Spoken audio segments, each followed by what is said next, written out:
This is the General Overseas Service of All India Radio. Namaskar. The news snippets. Read by Maria Albina Michael.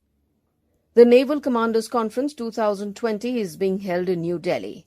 The Navy Chief and Commanders will review major operational, material, logistics, HR, training and administrative activities. Minister for Micro, Small and Medium Enterprises MSME Nitin Gadkari said government is committed to making a manufacturing hub of construction equipments in the world. More than 2 million people in the country have recovered from coronavirus. Total recoveries are 20,37,870. In the last 24 hours, 60,091 people recovered. The country's recovery rate is 73.64%. 8,01,518 tests for COVID-19 were conducted in the country in the past 24 hours. Farm sector exports grew by 23% during March to June. The exports were of the value of 25,552 crore rupees. India exported wheat, Bengal gram, groundnut oil and tur dal during the period. The Election Commission of India will bring out guidelines for social distancing while physical campaigning is on during elections. India is in talks with many countries for air bubble agreements. Meanwhile, the government has eased visa curbs. Foreign journalists holding J1 visa and their dependents can now enter India. A UN tribunal has held that a member of the Hezbollah group was behind the assassination of former Lebanese Prime Minister Rafiq Hariri in 2005. Mali's military staged a coup d'etat. The country's president Ibrahim Boubacar Keïta and Prime Minister Boubou Cissé have resigned and were later arrested by the mutinous troops. The civilian government was fighting insurgency amid allegations that it rigged the recently held elections that gave the Keïta government a second term. South Korean capital Seoul has tightened curbs after a spike in COVID-19 cases. 297 new cases were reported today. And that is the end of the news snippets.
We present the intriguing game of numbers, the mystery of number calculation solved in seconds. So be ready with your pen and paper and let your mind explore the world of numbers. 9, 8, 7, 6, 5, 4, 3, 2, 1. Playing with numbers. Playing with numbers for the maths lovers and developers.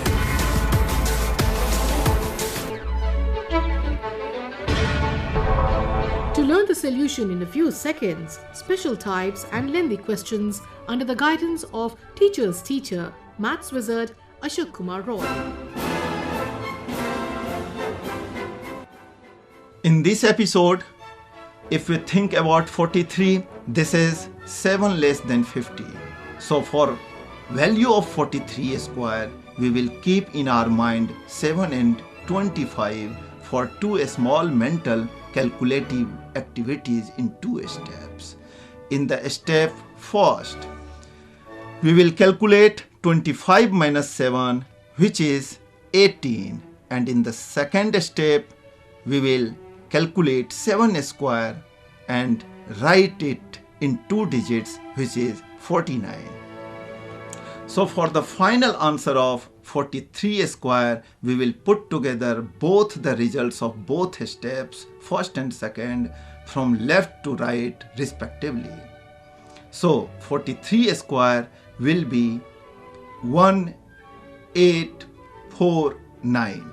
Here 18 is 25 minus 7 and 49 is 7 square. Similarly, you can calculate the value of 42 square. Here 42 is 8 less than 50. So in a step first, we will calculate 25 minus 8, which is 17.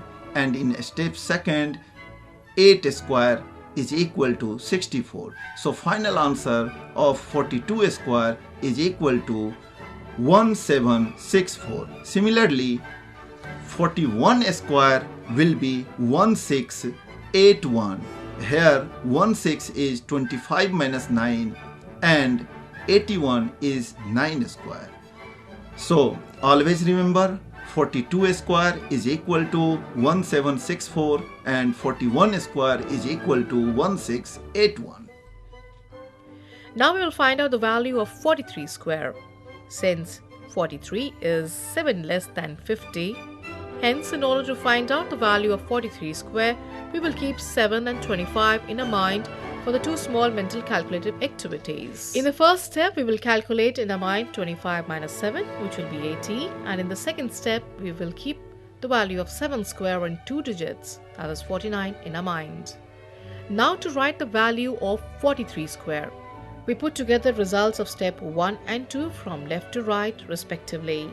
That is, for the value of 43 square, we will write 1849. Similarly, we can calculate 42 square, which will be equal to 1764, and 41 square, which is 1681.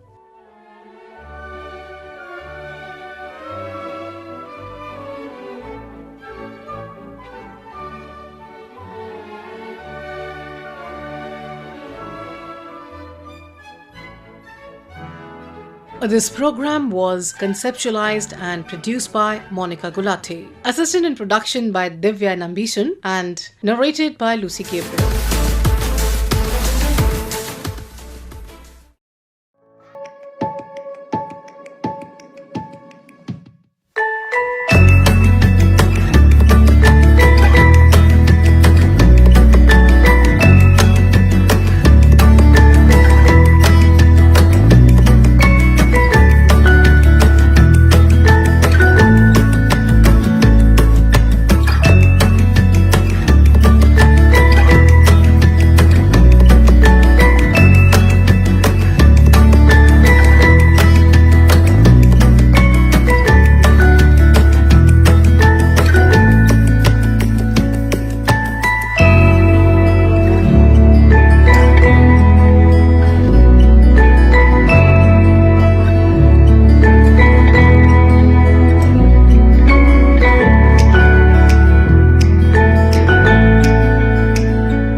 with us on the General Overseas Service of All India Radio. We now bring you today's commentary, Implications of Israel-UAE Formal Ties. It is scripted by Professor P.R. Kumaraswamy, Center for West Asian Studies, Jawaharlal Nehru University, and read by Kaushik Rai. United Arab Emirates UAE's decision to normalize relations with Israel is the most dramatic event since the historic Arafat-Clinton-Rabin handshake on the White House lawns in September 1993. Though there were signs of a rapprochement between the two countries, the announcement, interestingly, was made by US President Donald Trump.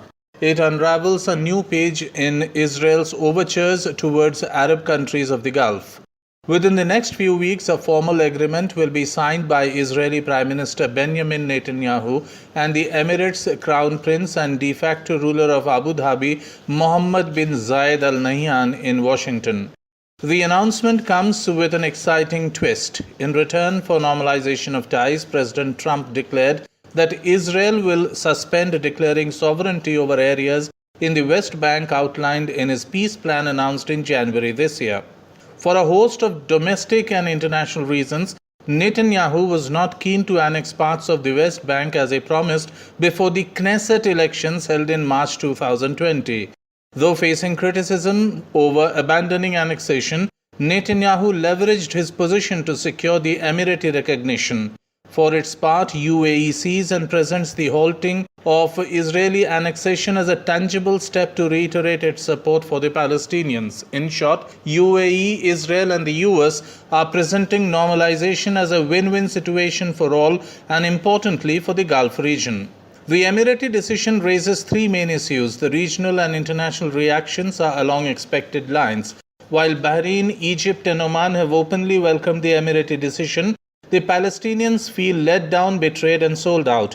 Palestinian Foreign Minister Riyad al-Maliki ordered the recalling of the Palestinian ambassador in Abu Dhabi. Turkey, which has formal diplomatic relations with the Jewish state, warned that people of the region will not forget and never forgive this hypocritical behavior of the UAE. President Recep Tayyip Erdogan went a step further and warned of possible suspension of relations with the UAE. Iranian President Hassan Rouhani called it a huge mistake on the part of his Arab neighbor. The Emirati move is another indication of the diminishing importance of the Palestinian cause in regional affairs. At least for some countries in the region, relations with Israel are no longer conditional upon the resolution of the Palestine question or the Palestinian statehood. As President Trump announced, Israel has postponed and not cancelled annexation, and this is seen sufficient by Emirates to establish its pro-Palestinian credentials and tide any major opposition from the region. Saudi Arabia, the prized catch for Israel, is unlikely to follow immediately, but its tacit support is critical for Abu Dhabi. Riyadh has not issued any immediate public statement on President Trump's announcement, but given the close personal rapport between Emirati Crown Prince Al Nahyan and his Saudi counterpart Mohammed bin Salman MBS, the move would be a well-choreographed step, signaling a new chapter in Gulf-Israel relations. The Emirati move could spur other members of the Gulf Cooperation Council, especially Bahrain and Oman, to follow suit. In recent years, these countries have been making pro-normalization statements. The late Sultan Qaboos of Oman even hosted the Israeli Prime Minister in October 2018. Qatar is also not hostile towards Israel and has been cooperating with the Netanyahu government to provide financial and material assistance to the people of the Gaza Strip. The timing of the move and its formal unveiling in Washington indicates President Trump's electoral calculations. As a result of Washington's unpopular handling of the COVID-19 pandemic and the resultant economic meltdown, the US president is trailing in all major opinion polls. President Trump hopes that Israel's diplomatic success with UAE and other Gulf countries would shore up his support among the conservatives. Since assuming office, Prime Minister Narendra Modi has been seeking to normalize Israel in India's overall Middle East policy. Now, India's close regional and strategic partner, Prince Al Nahyan, has moved closer to Prime Minister Netanyahu. The normalization, therefore, is a welcome development for India to strengthen and consolidate its ties with Israel as well as the UAE. That was today's commentary, Implications of Israel-UAE Formal Ties. It was scripted by Professor P.R. Kumaraswamy, Center for West Asian Studies, JNU, and read by Kaushik Rai. This broadcast came to you from the General Overseas Service of All India Radio.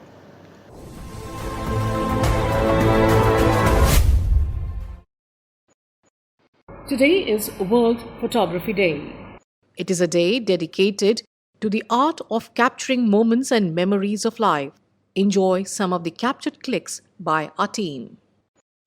We have some photographs sent in by Dr. Seshan P. Yusuf, an internationally acclaimed documentary filmmaker, cameraman and photographer. His credits range from director of photography to art direction on a myriad of documentaries and independent feature projects.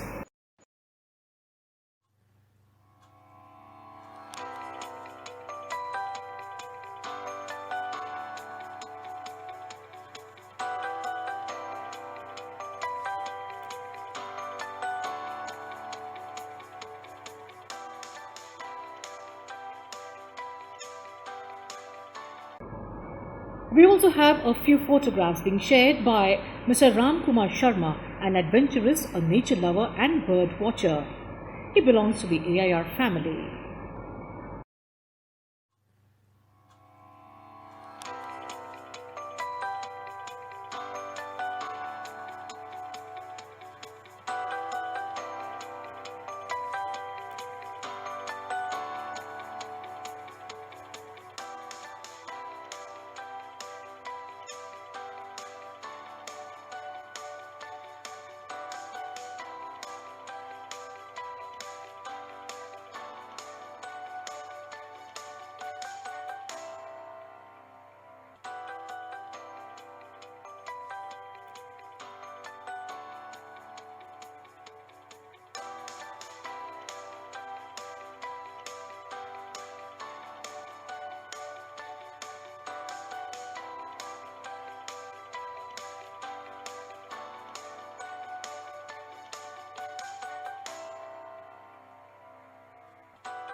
Some beautiful shots taken by Mr. Ashwini Dagar, an adventurous and nature lover and bird watcher and avid sports lover.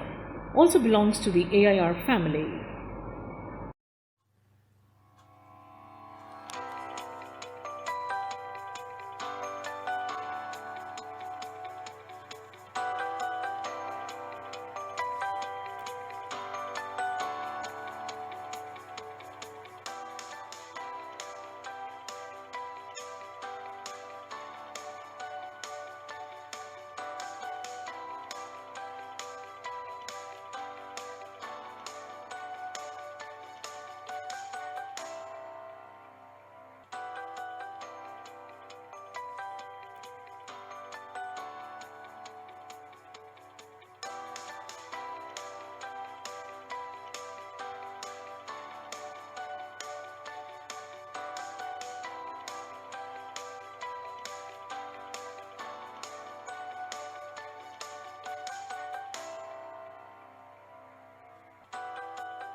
Hello and welcome to Folk Tales from India. And continuing with our series of Panchatantra tales, we begin with this folk tale titled The Peacock and the Crane. There lived a peacock beside a lake. He had beautiful feathers that he admired. One day a crane came to stay there. The peacock said, "I'm glad to welcome you to this place." Now the peacock spread its feathers. The colourful feathers looked beautiful in the bright sunlight. It reflected in the water of the lake. It was in the full glory of its beauty. The proud peacock said, "Look at my feathers. They are so beautiful and special, far more beautiful than yours." The crane understood the tone. He said, "Whatever I have, I can fly with it. Your beauty is useless because your feathers don't help you to fly." The curt remark brought the peacock down to the ground of reality. It made him humble. The next Panchatantra tale is titled The Holy Man and the Rich Mouse. Once there lived a holy man. One day a friend visited him. The friend wanted to talk, but the holy man kept making noise with a bamboo stick. "We meet after a long time, but you're not interested in conversation," said his friend.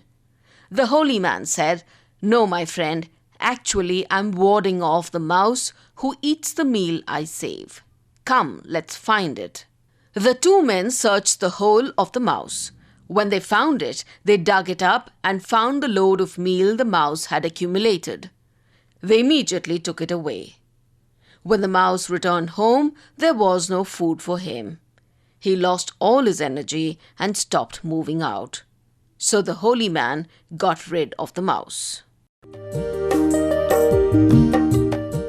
The third Panchatantra tale is titled The Wicked Crow.